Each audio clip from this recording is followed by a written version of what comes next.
Waiting for you. Sorry. How about now? Can you hear me now? All right, I'll wait. Should I call you? Okay, we got somebody. So I guess I'll start that over.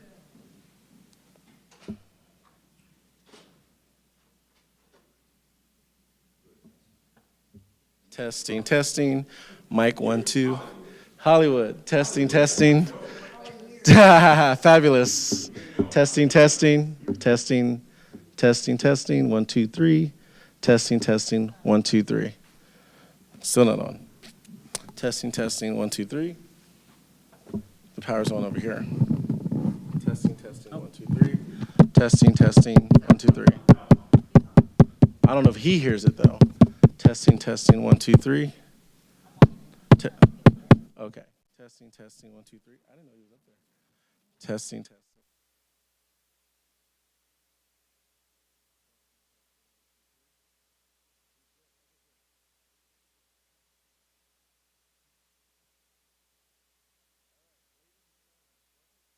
Community Conversations, Bridging Stories. This is our 6th time here, believe it or not, and this is our 11th session overall. Very excited to have you here. Our mission, we want to build relationships and have conversations. So, disclaimer, we're not going to assume that we're all on the same level on diversity-wise, and we're not here to make anyone feel bad or feel guilty. We want this to be a safe place for everyone, and we're here to build relationships. So, journey map. In case you're wondering, what is this program all about? What do we do? So I wanted to break this down for you. In session 1, I have a team, a panel of people from diverse backgrounds, and they're each going to take about 10 minutes or so, or less, to share their story. And then, so we're going to go 1, 2, 3, we'll take a break, and then we'll go 4, 5. Session 2, we'll have the community share their story. So that is you. And I got that from when I have these conversations. When I talk to people about topics out there, they always feel like things are kind of shown their way or shoved their way, that they don't have a platform for them. So then I devoted session 2 just for the community member. So whatever it is you want to talk about, if you want to talk about politics, you may do that. You want to talk about racial issues, you may do that. If you want to talk about background, family history, you may do that. Totally up to you. And in session 3, we break down the events in small groups. Great time to get to know each other and talk about all types of topics. Some are light, some are heavy, but whatever we talk about, it will be a safe place. And in session 4 is the fan favorite, we break bread. We'll pick a local establishment in Mason, and we'll go out to eat. So that's normally the one where everybody likes to chow down. Okay. So I want you to know that I felt like when I was looking around, I felt like we wanted to have conversations. So I built this program, but I didn't want to do it by myself. So I wanted to have a team. So here's my team right here, and I'll let you take a look at that. And I thank God for this team. And I tell you, like, I do believe the big man upstairs is helping with this, because if you would ask me to put these group of people together, you could pay me $1 million. I don't feel like I could have put all of them together. And they're absolutely amazing, as you'll see here in a couple of moments. So this is my team, and I'll introduce them again. And then I want to start with a story. So I call this the COVID-15 story, and you're like, no, it's COVID-19. No, it's COVID-15 because I gained 15 pounds when COVID was happening, because I was sitting in my house eating cookies and bonbons and chasing it down with beer, which is not a good thing in COVID-15. So this is a map of my neighborhood, and I don't need you to see specific where the house is. I'm just giving you a general area of the map of the neighborhood, and I figure it might be about time I might start walking. So I start walking around in circle, and I would bump into this lady all the time, and this lady walked the whole grid. I just kind of did my circle, and one day she stops me, and she says, "Why do you always go that way, the way you go? You always go counterclockwise." And I said, well, on the other side is a long, steady hill, so I feel like I get more of a workout on that side than I do on this side. And she says, there is? Now, normally, when somebody says there is, that typically means they don't really believe you. So I said, how about this? Why don't you go that way, and I'll go the other way, and then we'll meet at the other end. Tell me what you think. And so we agreed, and then we met on the other end, and she says, oh, my God, you're right. I never saw that. How can I not see that? And I'm like, well, I don't know. And she said, well, I cannot not see it now. And I thought that was great. And so then I followed with, okay, well, the next time I'll go your way, which was a different way, not attached to my house. But like, next time I'll go your way, and let's just see what happens there. So I kind of give that to you as like a little preview of what we're trying to do here. All right, very good. So my name is Hakeem Oliver. My quick story, I'm not going to take 10 minutes. I'm going to take about 1 minute. My quick story, and I gave you some information about me, is this: that I was born in inner city LA, the rough parts. And it was a place where if you're a male, especially African-American, if you were lucky to make it to 21. And then my mom and my father, both, they said, we can't handle the inner city violence anymore. We're just not doing this. And so she picked us up and moved us to my mother's hometown of Loveland, Ohio, right down the street here from Mason.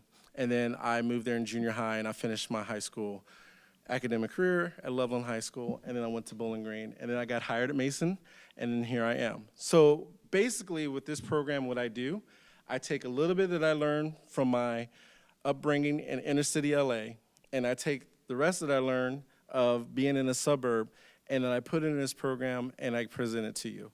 So we have inner city, LA, liberal, then we have suburb, Loveland, conservative, and I'm all of that mixed in one. So I wanted to share that with you. Now, we're going to go ahead and get started with our panelists because I know we started a little bit late. First guy, his name is Jim Fox. He is an amazing guy, Warren County legend, as I would call, very humble. And Jim actually helped me a lot in getting this situated in Mason. He helped me get set up here, and I really appreciate him. But he has a great story. So everybody come on up and give Jim Fox a round of applause.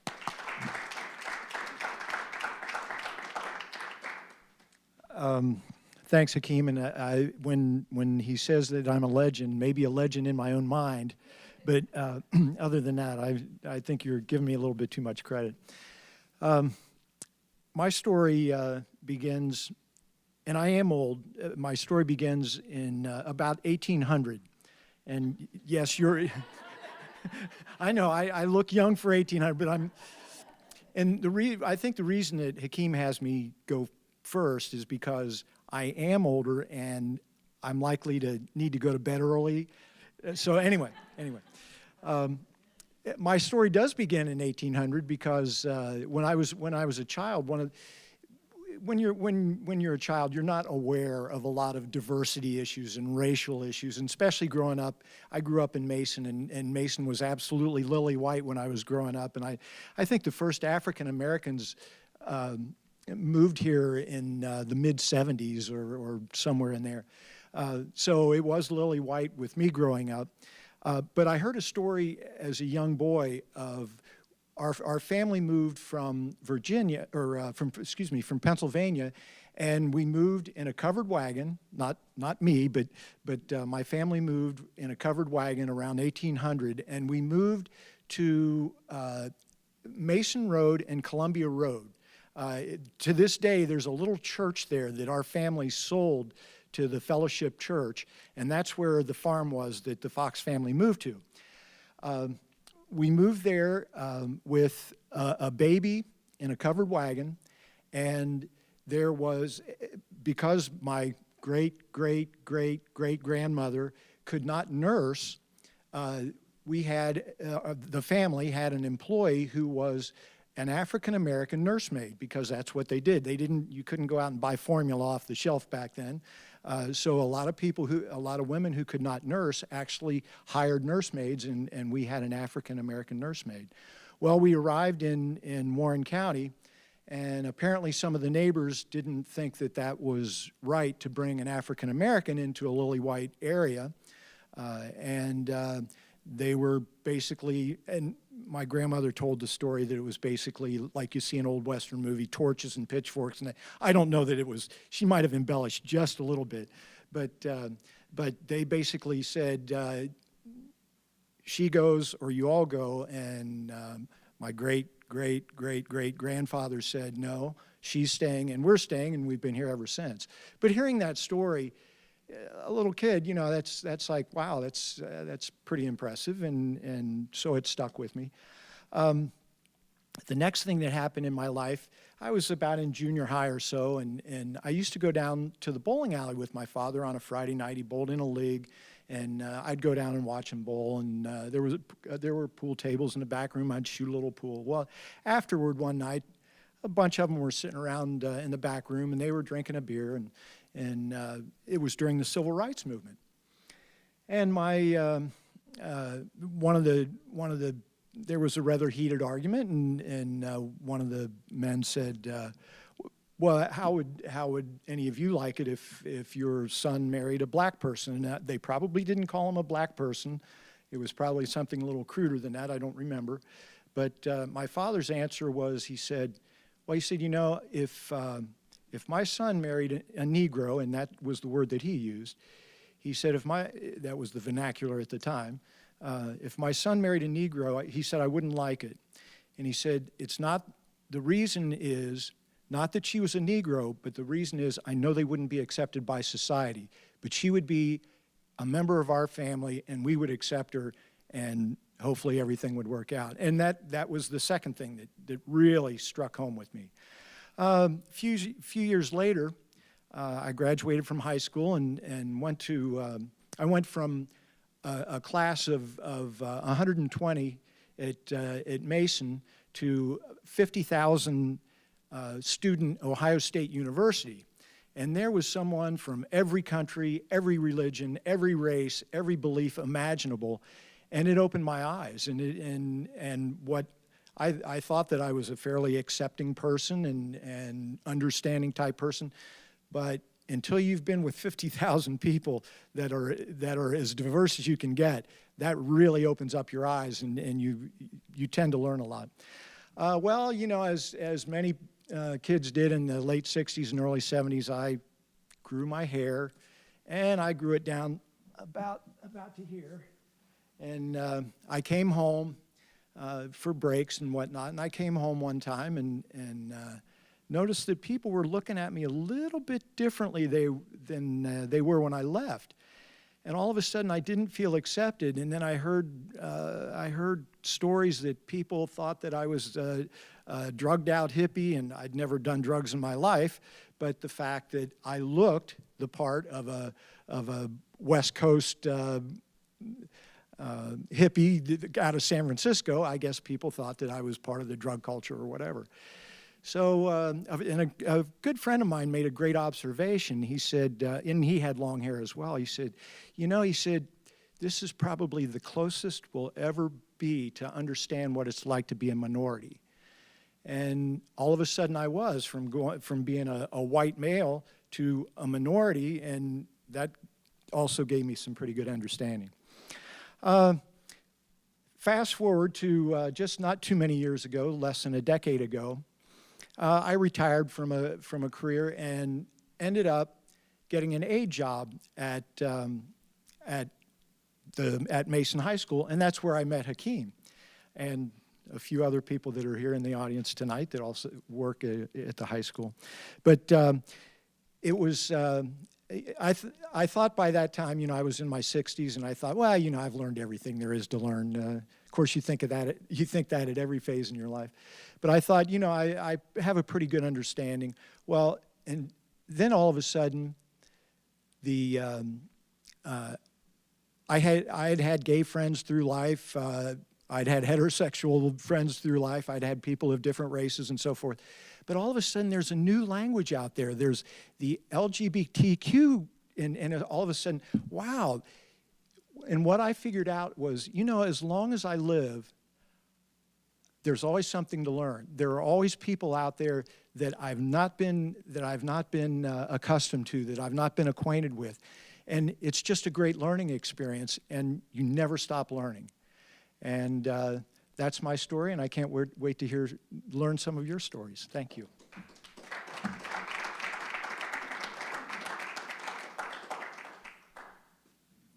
Thank you very much, Jim. Okay, so one of the things we do, we validate each story. So then we're going to look at Jim. We're going to turn to him. We're going to say, I don't know what to say, but thank you for trusting me. On three. 1, 2, 3. I don't know what to say, but thank you for trusting me. So, and we'll do that next week as well. So we validate the stories, no problem. Next up, Jeff Schleger. He is one of the first people that I met at Mason High School, and he has a long list of just, how do I say, diversity cred of all the things that he's done. I want to name some of the things that he's done at just Mason High School alone. One, he did Say Hello to make sure that all kids had someone to talk to them. And then he started Say Hello at the middle school as well, so it's 2 buildings affected. And then he also did a campaign on No One Eats Alone. So he makes sure no one eats alone at the high school. And then eventually he also started that in the junior high as well. He brought over a Sandy Hook mom. And we know about the Sandy Hook tragedy, and she came and spoke to our student body, which was amazing. Then he did a Say Something week, and this is suicide prevention. And that's been a huge impact on our school. And then he's just always done diversity work. In addition to that, he counsels not only just students, adults, teachers, coworkers. So I'm going to bring up Jeff Schleger. He's going to show you his story. Give him a round of applause.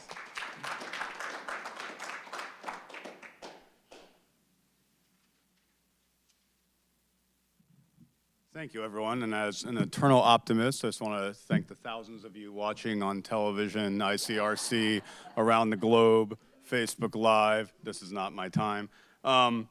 Okay, so let me tell you a little bit about my story. As it says up there, I was born in Wiesbaden, Germany. I was born in a place I have never returned to. So that kind of like shapes my story right there. Hoping in the next few years to maybe make a trip to Europe. I have never seen where I was actually born, a child of the Army. Lots of moves, some Army, some dad kind of finding his work and himself and bouncing around. It's funny, up there it says East Brunswick. High school was actually West Windsor, Plainsboro, because again, for the thousands of grads watching. I'm kidding. But the next snapshot of my life, we're going to skip ahead, age 7. That's where things kind of took a turn. 1979, if you want to do the math. Actually, age 8.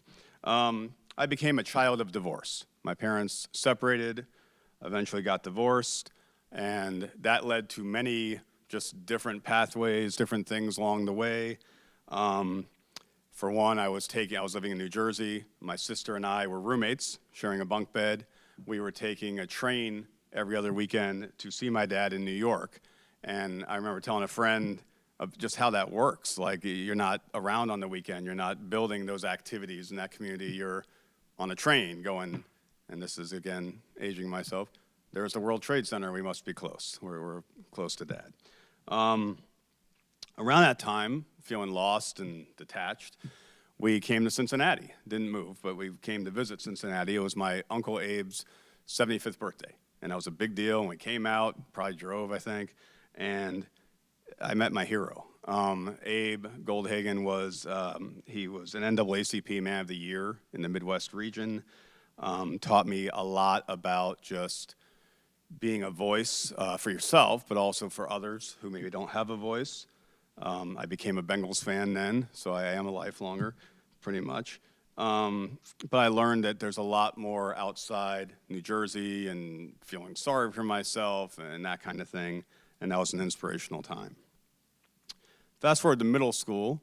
The high school I went to, West Windsor, Plainsboro, was actually, at the time, 7th through 12th grade in one building, with no windows, by the way. It was all open classrooms. And it was tough. In 7th, 8th grade of that, I was trying to find myself, and I was bullied a lot. Take your pick a card. I was bullied because didn't really feel like I fit in. I was bullied because I had a lot of anger, and when you're angry, people like seeing you pissed off a little bit, and they kind of, add gas to the fire. I was bullied because I was Jewish. Didn't really know what that meant at the time, but I was called things like a Christ killer. I was scapegoated for a lot of things that I really couldn't defend because I really didn't have knowledge of my religion at that time. Going to high school, same building, if you're paying attention, but I'm starting to figure out how I fit in high school. I joined a bunch of different clubs, kind of came in and out of things like speech and debate, academic decathlon, ran cross country for a season, got lost during a meet, true story, so that didn't last. But as our community became this is now the mid-'80s, kind of what Mason has become lately in the last few years. My mom referred to my friends, I'm probably not the only person who's had friends referred to as this, my mom referred to my friends as the UN. as my own UN, because a lot of my friends were from populations who had just arrived to New Jersey. I had friends from Saudi Arabia, India, Russia, the first three I can think of, China. And it wasn't really with a click. I just kind of went where the new people were and tried to welcome them in. All the while, I'm working through what turned out to be diagnosed with ADHD much later. Didn't know at the time, hadn't heard of it. Probably some anxiety, some other mental health things going on. And my hero, Thelma Bornheimer, was my guidance counselor. And she's the one who took me under her wing and said, you have a reason to be in this world. And there were days I didn't think I did.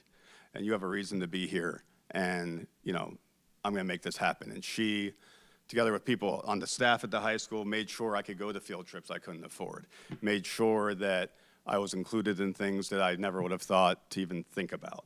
So when high school ends, I'm just ready to get the heck out of there. But it's senior awards night, and I was given one of the last awards of the night, which it was a humanitarian award. Shocked me to my core. And that comes back into play in a little bit. So I wanted to get away. I advise a lot of kids over here at the high school, so if you're listening. I often tell kids in Ohio we have amazing, amazing state schools. If you can go to a state, if you're going to, not everyone wants to go to college, there are many pathways, but if you're thinking college, there are a lot of amazing schools in Ohio. I got out of New Jersey, one, because the out-of-state price was less, and two, because I had to escape. There was a lot of dysfunction I had to get away from. So when I escaped, I went to Indiana University. That was me breaking away. Anyone who got that reference, congrats, but that was me just getting away. It was there at IU that I got diagnosed with ADHD. Made a lot of sense. I was able to walk back through high school and be, okay, that makes sense. And I say I have ADHD proudly. It's not meant to make fun of people who do. I tell kids it is really cool, actually, because in my job as a school psychologist, right over there, no 2 days are the same. I could have a calendar of stuff written down that I'm going to do and be interrupted by who knows what, a crisis, something that maybe poses as a crisis and maybe isn't, in my mind that much of a crisis, but in that person's mind it is. So ADHD lets me kind of bounce a lot and get back to where I was and kind of take notes. And I met my wife, my beautiful, awesome wife, who would be here, but my daughter is at a rehearsal for something at our temple, so they were going to be here, Kathy, and that also changed my life around. And so we leave IU, and I'm figuring out we get married, which is a whole 10-minute story for another day, maybe 3-hour story, because at the time she was Catholic, I'm Jewish, that's a story. But as I get married, and we started having kids. We have 3 lovely daughters who are growing up. A lot of questions. How are we going to raise these people? Who am I?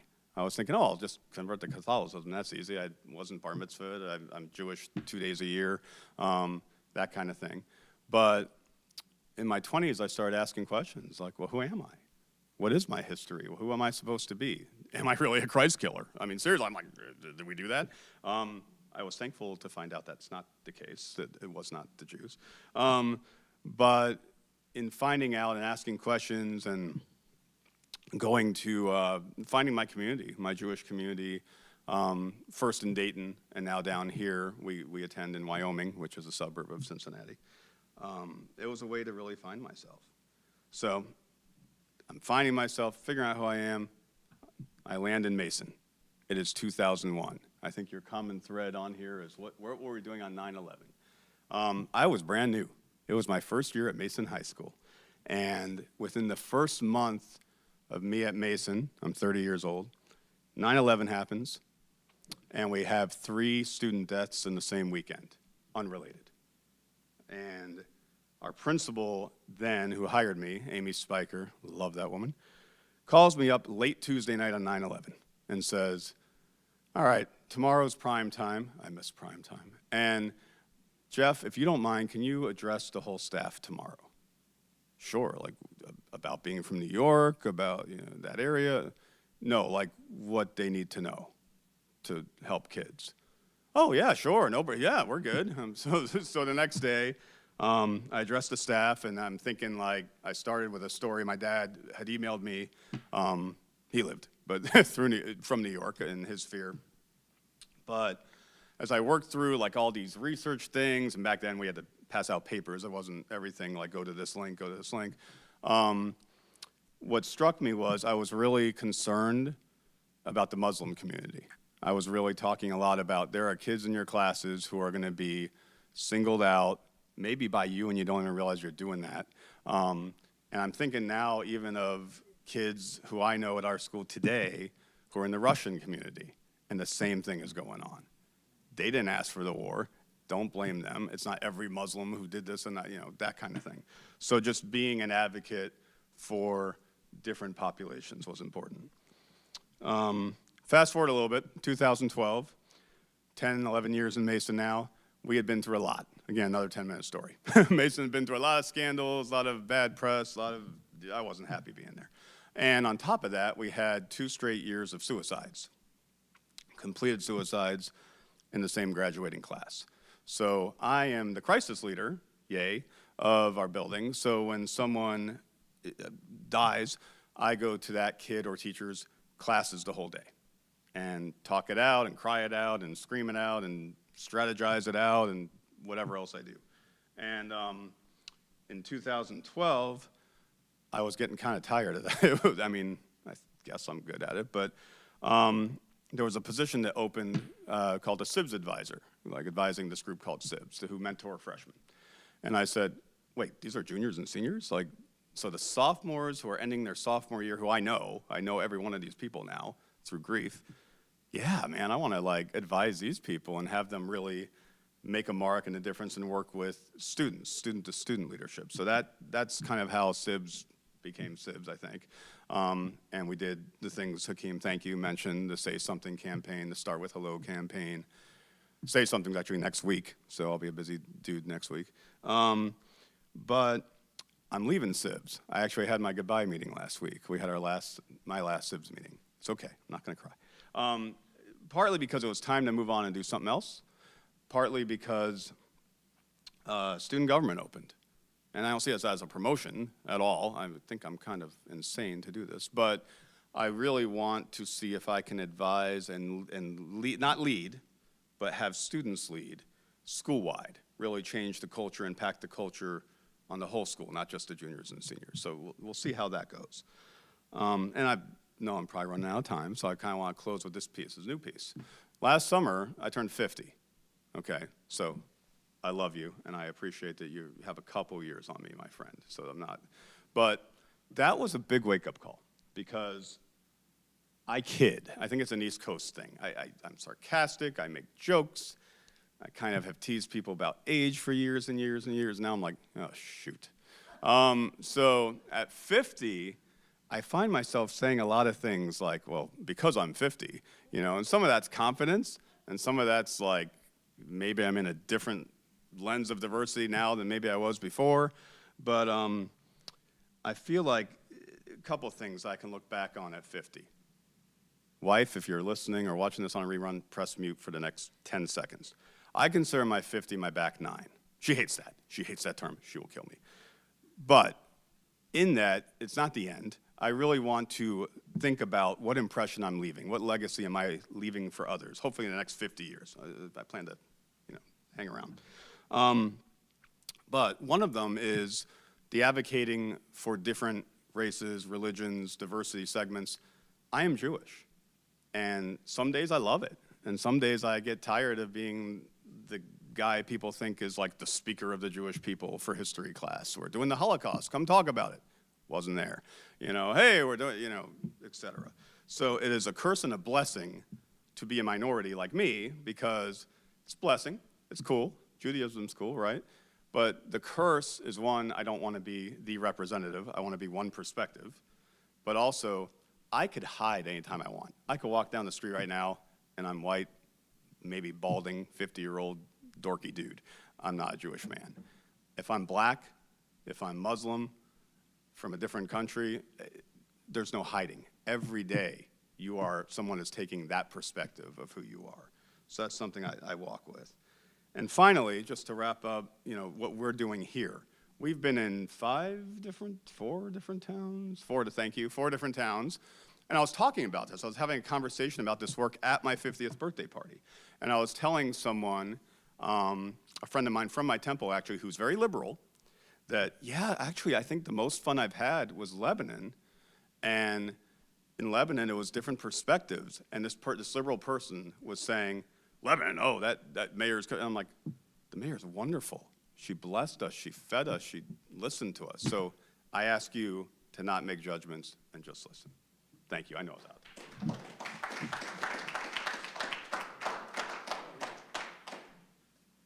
Okay, let me see out here. All right, so we're going to say on a count of three, I wanted to log this echo on, no problem. On a count of three, we're going to turn to Jeff. We're going to say, thank you for sharing that with me. 1, 2, 3. Okay. Ooh, there we go. Oh, all right, now our third guest, and after this we're going to take a break, just in case you're getting a little tired in those seats. So my next guest, Amy Comor, she's amazing. I met her because she was doing Martin Luther King Coalition events in the city of Lebanon. And she also helped us go to Lebanon as well, which is amazing. I'm going to bring up Amy Comor. As she's coming up, she's a very busy woman because she does a lot of diversity work in the local communities, and I am extremely blessed and honored to have her as part of my team. So Amy Comor, we give her a round of applause. Thank you. As Hakeem said, my name is Amy Coe, and it's an unusual name, and a lot of times when I tell people that, they always, it's spelled differently, and I get a lot of pronunciations of it. But I've done that my whole life. It's spelled E-M-I-K-O, and a lot of people say it a lot of different ways. My name in Japanese means blessed, beautiful child. And it's a special name that I feel very proud to have. But I didn't always feel that way. I'm biracial. I'm Japanese and American. My parents met in post-war Japan. My father, Thomas, who was from Ohio, was in the Air Force and stationed in Tokyo. And that's where he met my mother, Sumiko, who was going to school in Tokyo. They married and had 3 children, my older brother born in Tokyo, I was born in Georgia, and my younger sister in Hawaii. Because of a very serious injury in the service, my father was in a coma for the rest of his life when I was only 5 years old. My mother was 33 and was thrown in a very difficult position. We were living in Nebraska, and she had 3 young children to raise by herself in this country that she was still learning about. All of her family lived in Japan. My mother decided to move to Lebanon because that's where my father's sister lived and because it was not too far from the Veterans Hospital in Fort Thomas, Kentucky. As a Japanese-American child growing up in Lebanon, Ohio during the 70s and 80s, there weren't a lot of children who were like me. In fact, I don't remember one student who was Japanese or Japanese-American. My mother didn't look like the other mothers, and she spoke a bit differently. My father wasn't at home with us like the other families, and I remember thinking that our family unit was not like the others. In grade school, when some kids called me a Jap, I didn't know what it meant. I asked my mom and was surprised at how visibly upset it made her. I can still, when I think about her reaction, I didn't really understand why, at that time, why it bothered her so much. Culturally, there wasn't a lot of support like you'd see on the East and West Coast for Asian Americans here in rural America. The Japan-American Society of Greater Cincinnati had not been established, and my mother was not aware of a lot of Asian community groups. When I was younger, I often secretly wished that I had an American name. My middle name is Elizabeth, and I remember thinking, why couldn't she just have me named Elizabeth, and then I could just kind of fit in everywhere in my mind. That is.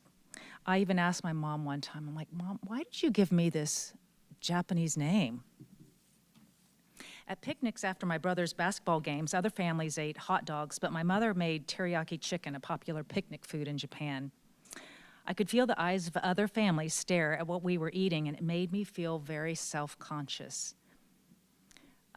My mother would often make sushi rolls to share with others at parties, and people would mistake them for desserts sometimes because they were so pretty and dainty pieces. Today, we can easily pick up sushi or teriyaki from the restaurants or grocery stores, but that was not the case when I was growing up. I often felt misunderstood and terribly insecure as I became more aware through the school years of my differences, and that being different wasn't something that was necessarily admired or appreciated.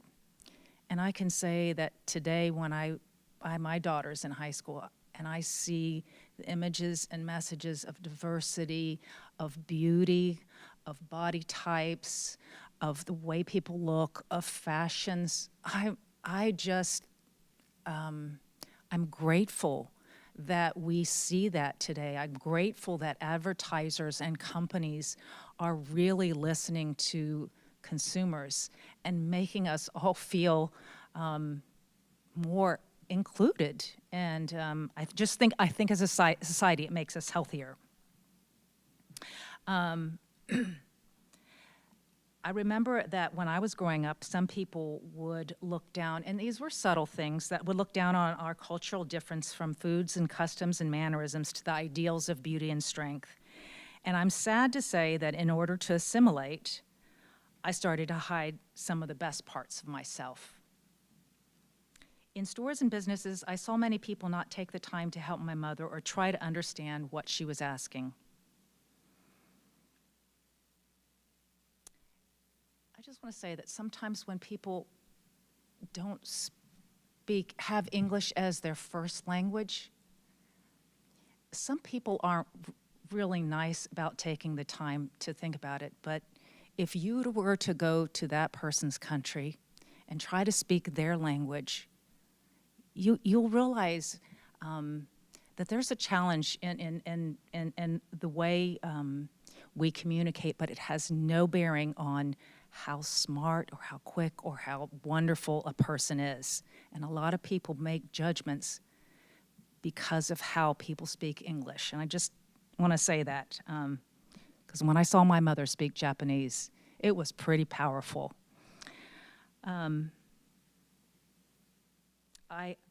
As a child and a young adult, I saw and experienced these microaggressions. Inside, it made me angry. As a child, I didn't know how to tell people that what they were doing was hurtful and mean, but I felt it. I didn't know how to tell people to stop treating us like second-class citizens, but I felt it. I could feel it in my face, and I can feel it inside my body. And over time, I started to believe some of it, and I hated that feeling. The lack of diversity in Lebanon at that time often amplified my feelings of being an outsider. I compensated by overachieving in academics, sports, activities, but it was exhausting. And looking back, I can see that many of the things I did was to validate my value.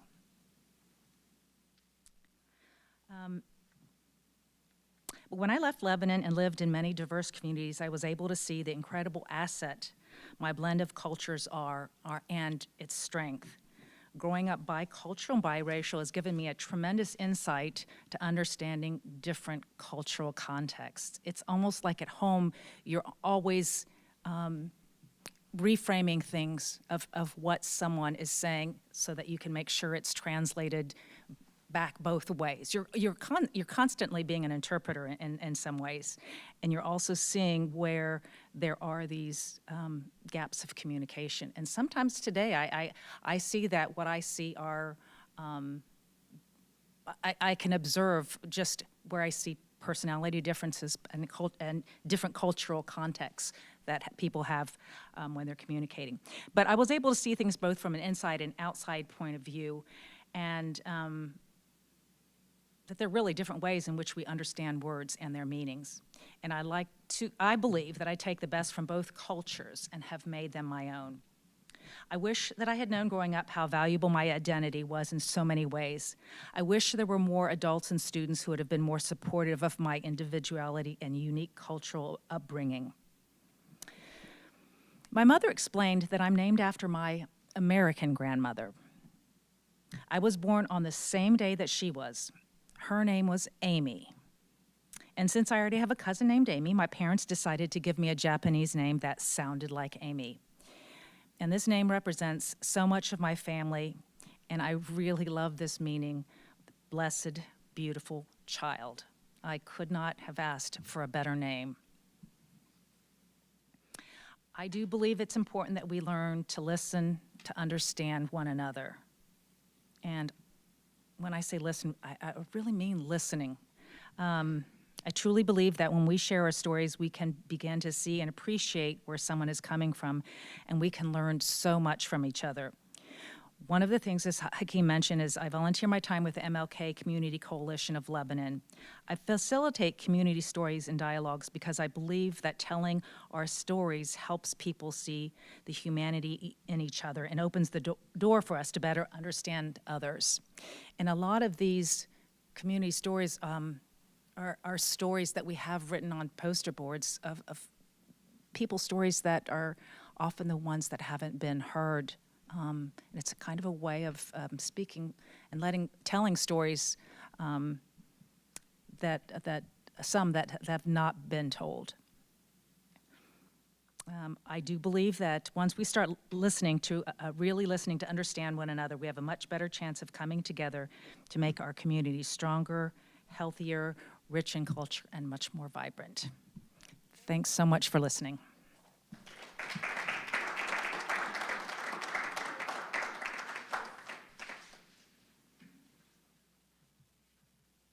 How could you not fall in love with Amy Coe? That was beautiful.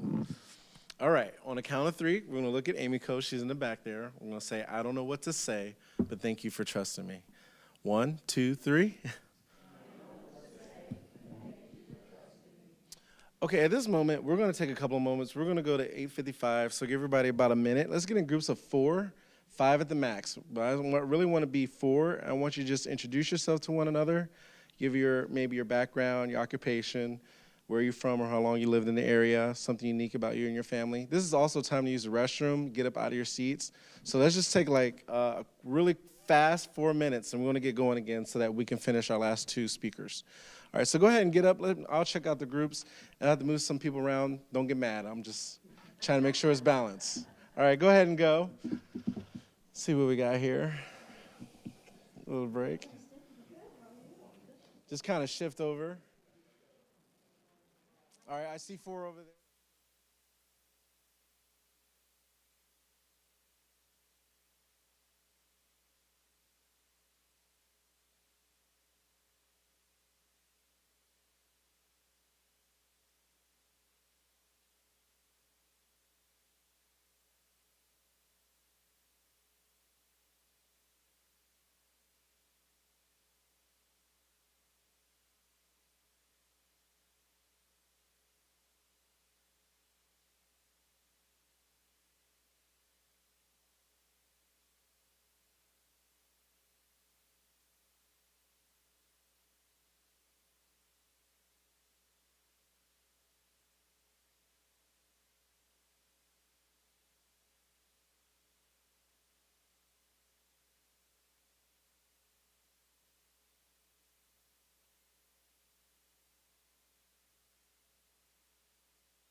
Okay, everyone, we're going to bring it back. Everyone bring it back. We're going to bring it back.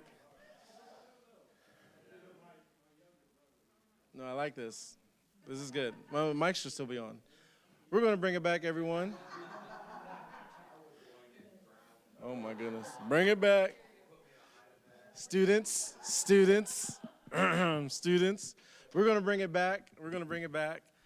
Because I want to get you out of here by 8:30, and I don't know if I'm over my ICRC time. So I want to make sure I don't. Okay, my next guest, David Fulcher. I call him the family man, and I got to tell you a couple of stories about him where I messed up on. And sometimes that, like, we think of him as the former bingo player who's all pro, went to the Super Bowl, and forget this man has feelings. So I'll tell you a story. I was getting married, and I bumped into Dave Fulcher, but I already knew him.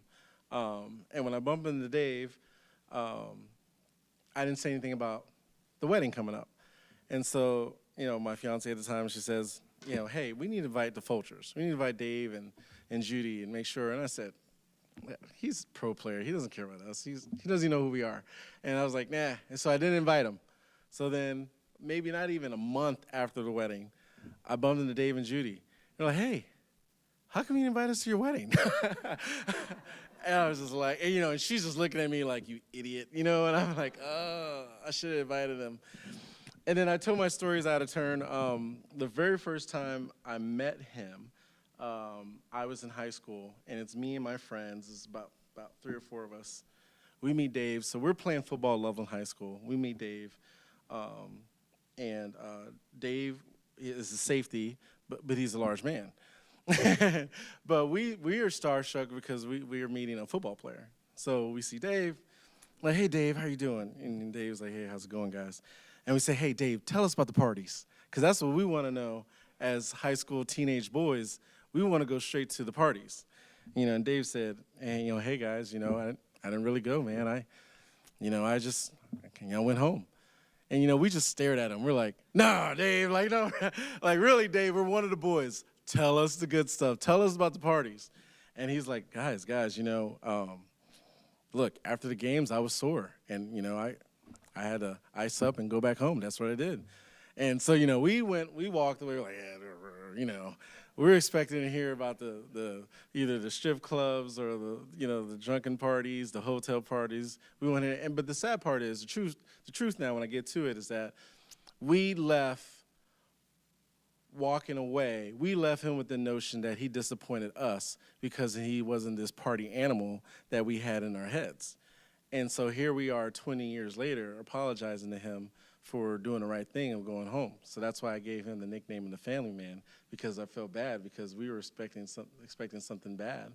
And he was like, no, guys, I went home with my family, which that is the right answer.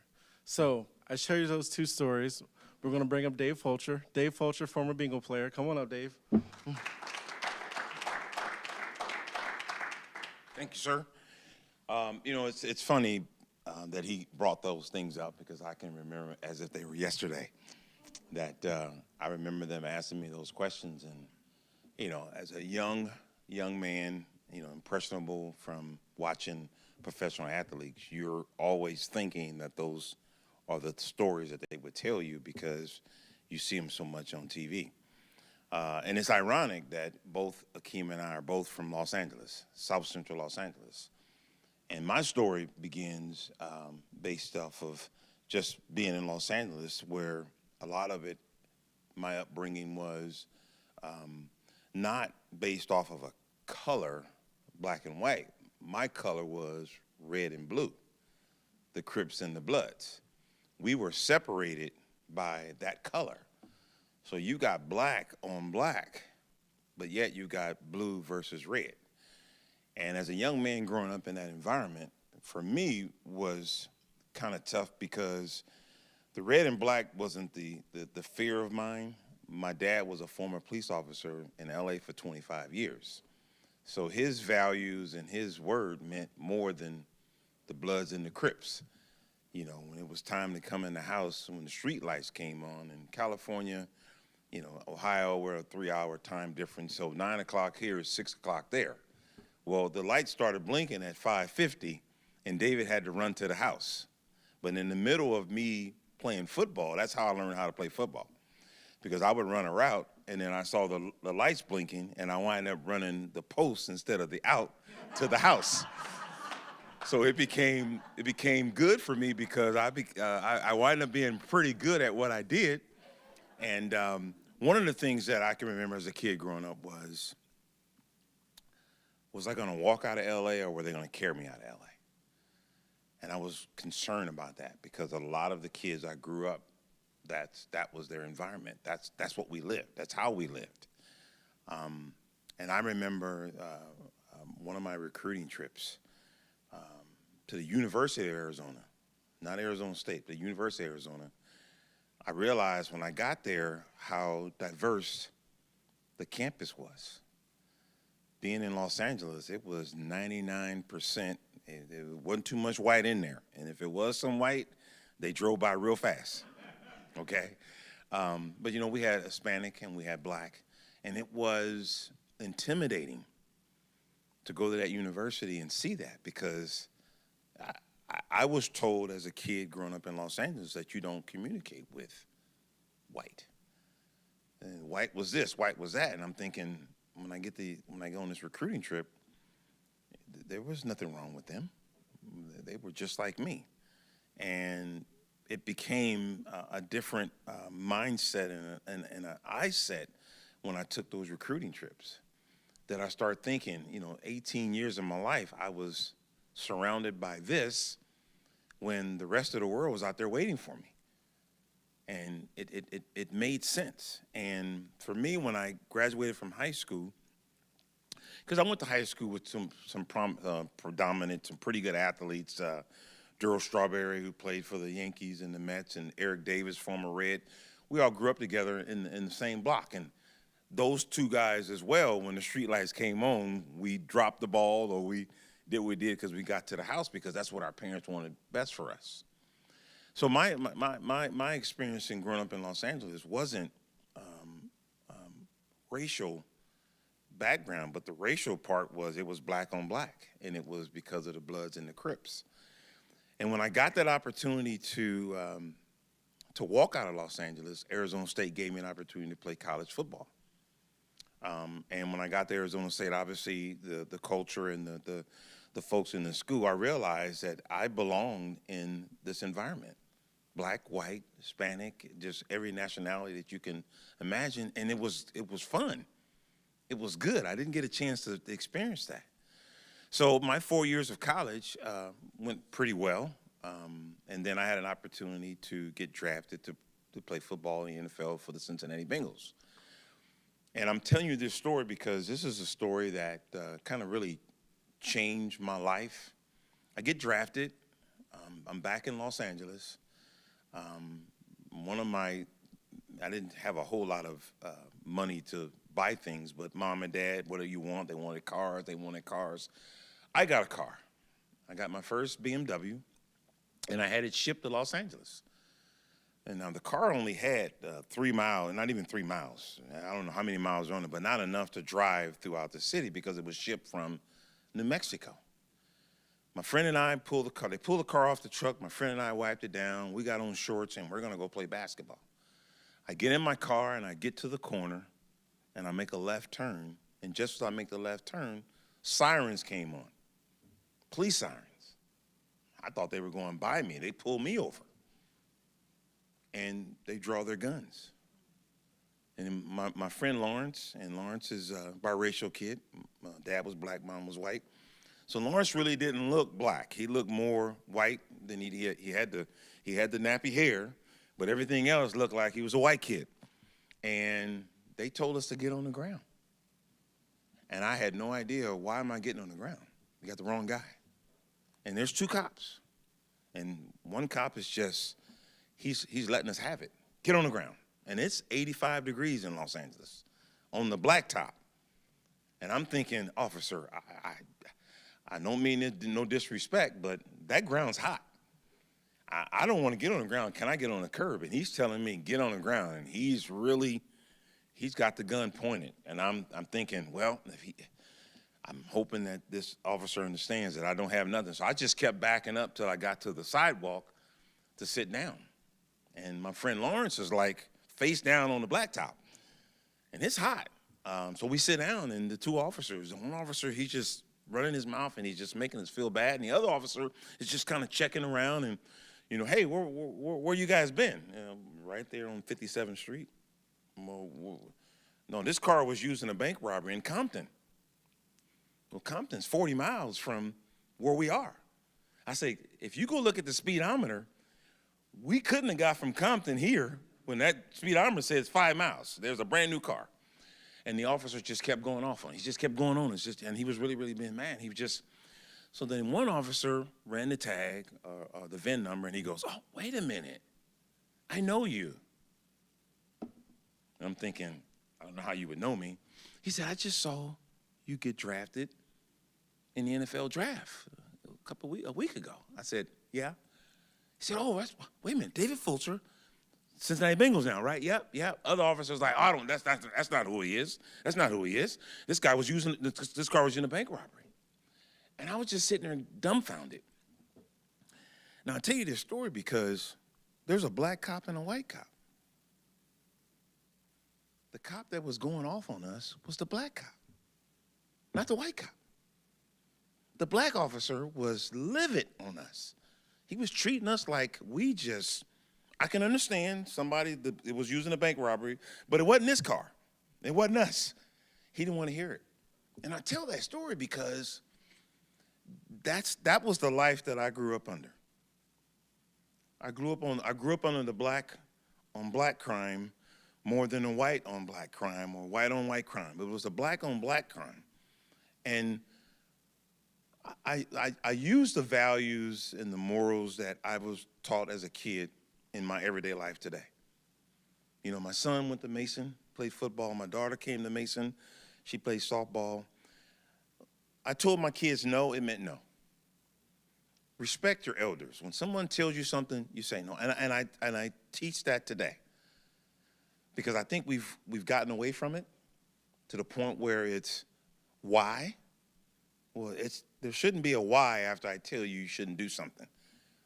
And I'm only bringing this to the point because our world would be a better place if we understood the authority, if we understood the respect of an elder person.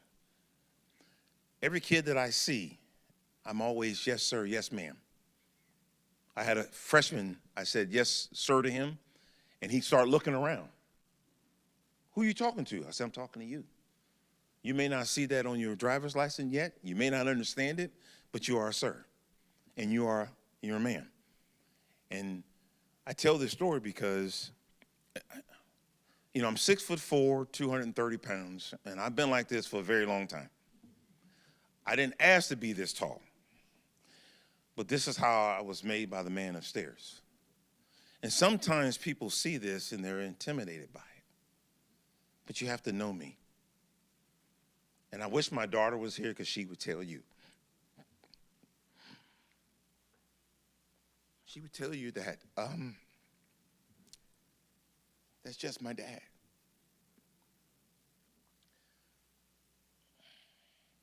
She used to say to me, Dad, why did they ask you for your autograph? Was something I used to do. And then when she finally saw what her daddy used to do, she go, that's not my dad. You're not like that. I said, well, it's just part of the game. I have to hit them before they hit me. And I say it because I have a passion for what I do. And it's tough because not everybody sees it that way. And if you know me, you know where my heart is. You know my passion for what I do. And I am so glad that the guy who forgot about me at his wedding asked me to come and be part of this program. Because I have nothing to hide. I'll take the shirt off my back. And it's about, I'm a giver, not a taker. I'm a teacher. I'm a mentor. And that's all I try to do. So, Keem, thank you for allowing me to be up and do what I do. I appreciate you.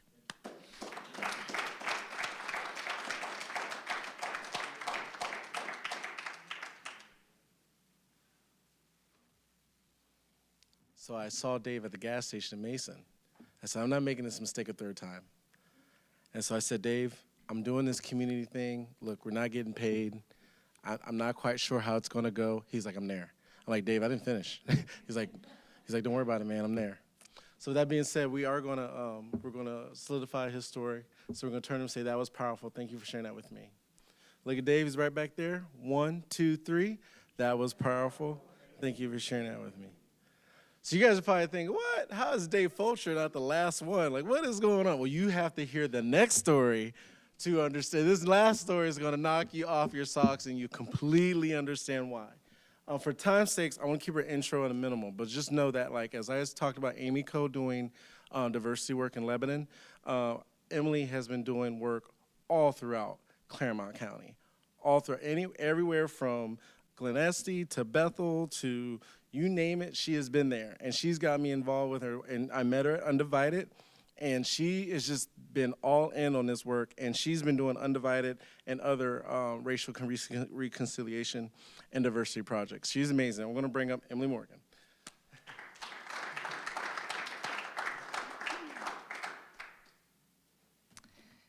Definitely not as tall as Dave. There we go. My name is Emily. I've come to believe our lives are made up of what I call before and after events.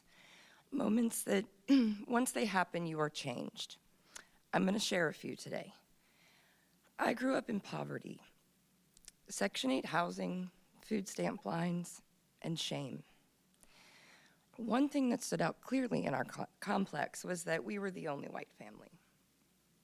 I was out front one day, and I kissed a little boy on his cheek. My stepfather must have seen from the window, came down to get me, and I vividly remember him getting face to face with me and yelling so fiercely, the bangs moved across my forehead. It was difficult to understand how he felt superior because he was white, but it was easy to understand his rules. No TV with a black cast, no music made by black artists, and only white friends. Between the ages of 7 and 14, my stepfather worked for the Cincinnati Police Department. He was not an officer, but I grew up with him in my kitchen, literally. I saw how they broke the rules, spewed their hate, and told the tales about what they would do if they got the chance.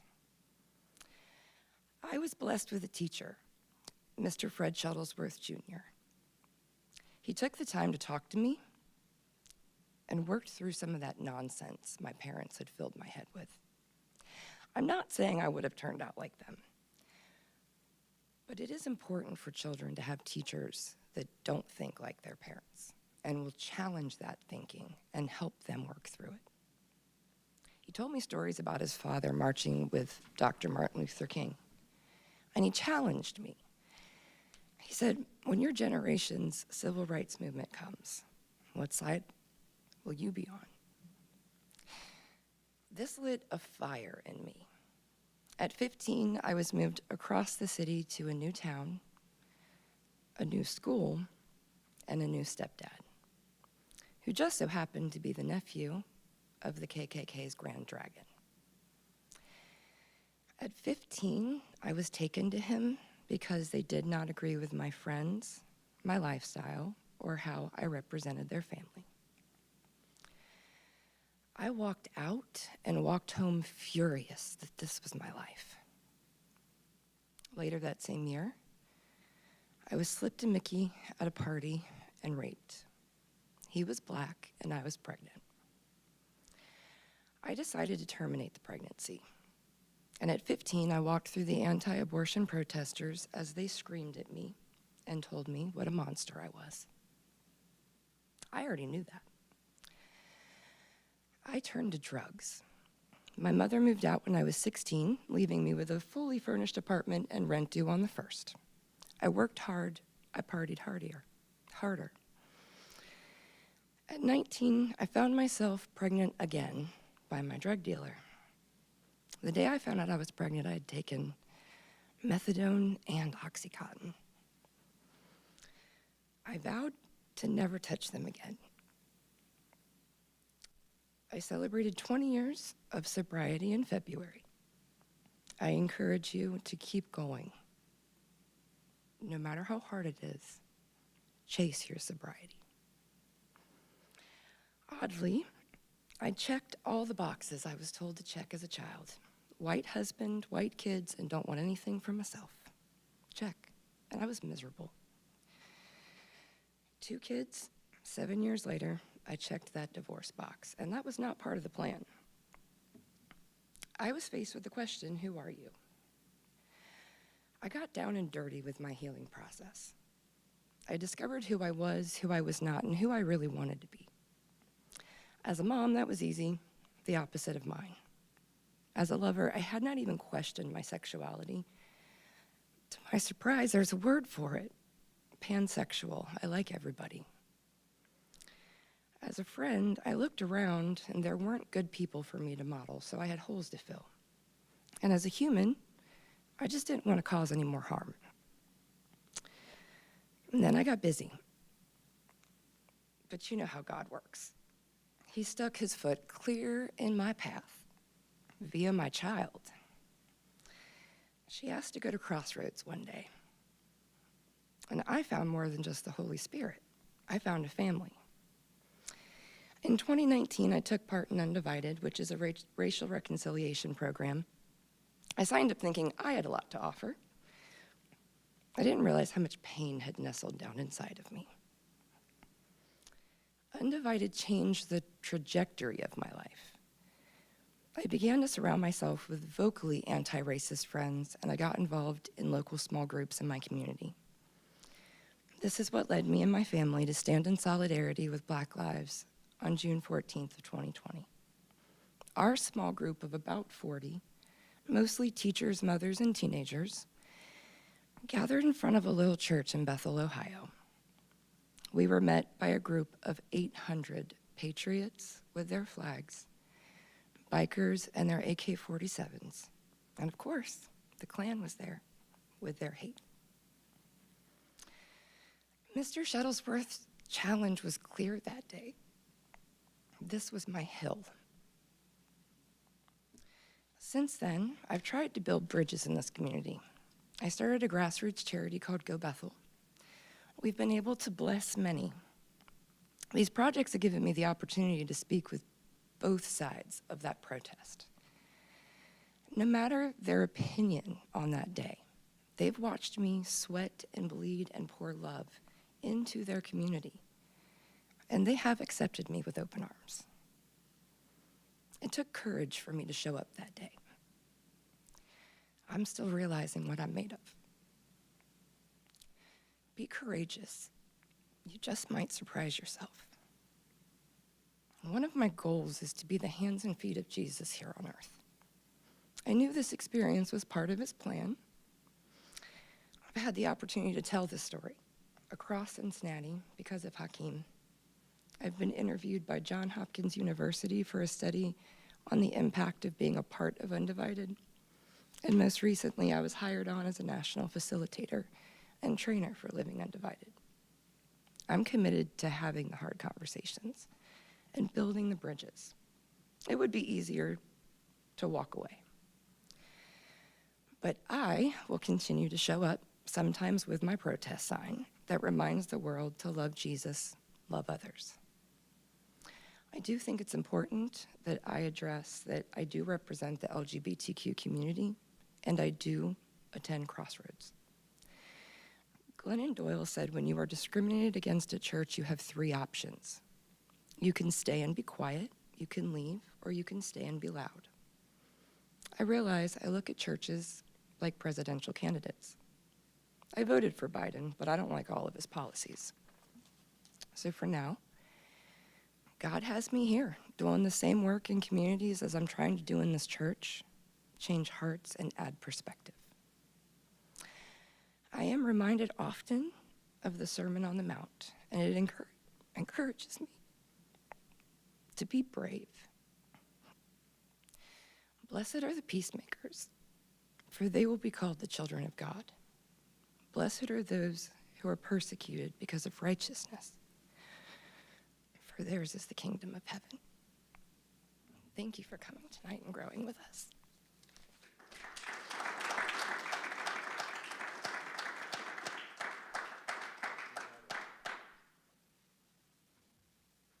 Okay, on a count of three, everybody, I want you to turn to Emily, and I want you to say, that was powerful. Thank you for sharing that with me. 1, 2, 3. Okay, I'm going to wrap up. I have 4 minutes left. I don't think I'll need it all, but we're going to wrap up. I'm going to give you a little homework. I mean, that's the teacher in me. Is that okay? But I didn't say homework. I said reflective. I'm trying to cheat. Well, I want to thank you for listening. Our goal is to gain the trust of the community. Next week, we're going to dedicate time for your stories. So here's what I want you to do. I want you to think about what people see you first and what you wish people will see. And when we start next week, we're going to open with this in small groups. And then I'll do a tally and see who wants to speak. Now, I'll be honest with you before we say bye. The more you speak, the better it is. The more you speak, the better it is. So I need a lot of you to be brave. It's a safe space. I want you to come out and share your story. We've been in places where there's been 2, and we've been in places where there's been 9. When we had the 9 at that Milford session, that was unbelievable, and it was the best session 2 that we've ever had. I do have 1 or 2 feelers just in case, but trust me, believe me, it's better coming from you than from me. Okay, other than that, thank you for coming. I need to thank the team, and I need to thank ICRC. Thank you for coming. We feel like very special right now. We don't know what it means, but we're feeling it. And good night, everybody. Thank you.